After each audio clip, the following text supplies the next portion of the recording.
जय श्री राम। आज की कहानी का नाम है ममता की मिठास। एक मध्य वर्गीय घर में सरिता जी अपनी बहू मानसी के साथ रहती थीं। सरिता जी के घर में सब कुछ ठीक था, बस एक ही कमी थी। सरिता जी को लगता था कि रसोई उनकी सल्तनत है और मानसी को लगता था कि वह उस सल्तनत की रानी है। अक्सर सुबह की चाय से लेकर रात के खाने तक घर में एक शीत युद्ध सा चलता रहता। सरिता जी कहती, मानसी सब्जी में नमक कम है हमारे जमाने में तो, और मानसी मन ही मन बुदबुदाती, जमाना बदल गया है माँ जी, अब सेहत भी तो देखनी पड़ती है। पहले के जमाने की बातें अब छोड़ो। झगड़े की मुख्य वजह कोई बड़ी समस्या नहीं बल्कि छोटी छोटी आदतें थी। सरिता जी को पुराने पीतल के बर्तन बहुत पसंद थे, जबकि मानसी को modern non stick. Sarita ji चाहती थी कि पोछा बैठकर लगाया जाए, जबकि मानसी वैक्यूम क्लीनर की पक्षधर थी। बात बात पर सरिता जी का टोकना मानसी को बहुत चुभता था और मानसी की चुप्पी सरिता जी को अखरती थी।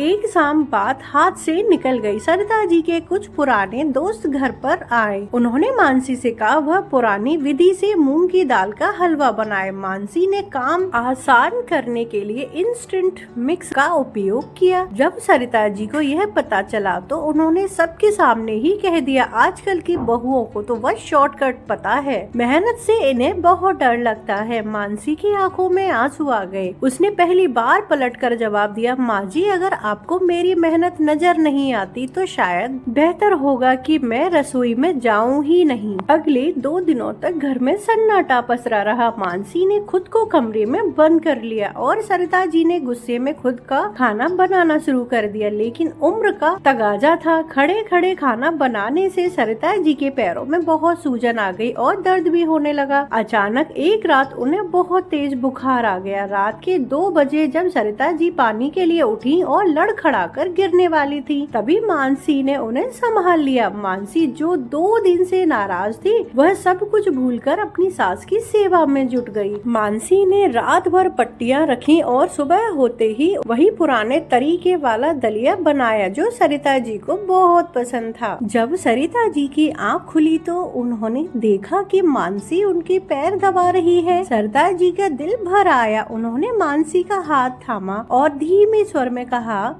बहू, मुझे माफ कर दे। मैं अपनी पसंद थोपने के चक्कर में यह भूल गई थी कि यह घर अब तुम्हारा भी है। बदलाव जरूरी है। मानसी ने मुस्कुराते हुए कहा, नहीं माँ जी, मुझे भी आपकी बात का मान रखना चाहिए था। अनुभव से बड़ा कोई शॉर्टकट नहीं होता। उस दिन के बाद से घर की हवा बदल गई। अब रसोई में सरिता जी का अनुभव और मानसी की आधुनिकता एक साथ नजर आते। सरिता जी अब मानसी को टोकती नहीं बल्कि सलाह देती थी और मानसी अब माँ जी की बातों को अपमान नहीं बल्कि आशीर्वाद मानती थी। सच तो यह है कि सास बहू का रिश्ता 2 अजनबियों का नहीं बल्कि 2 ऐसी महिलाओं का होता है जो एक ही घर को स्वर्ग बनाना चाहती हैं। बस जरूरत है थोड़े से धैर्य और संयम की और बहुत सारे मान सम्मान की। बहू को जरूरत है कि उसे प्यार से समझाया जाए और सास को भी जरूरत होती है कि बहुओं को उन्हें मान सम्मान देना चाहिए। घर की छोटी छोटी बातें परिवार में दरार डालती हैं, इसलिए हमें मिलजुल कर रहना चाहिए, मान सम्मान करना चाहिए। ये कहानी अगर अच्छी लगी हो तो चैनल को सब्सक्राइब कर दो, वीडियो को लाइक कर दो, बेल आइकन ऑल पे दबाना। मिलेंगे कल एक और कहानी में। तब तक के लिए जय श्री राम।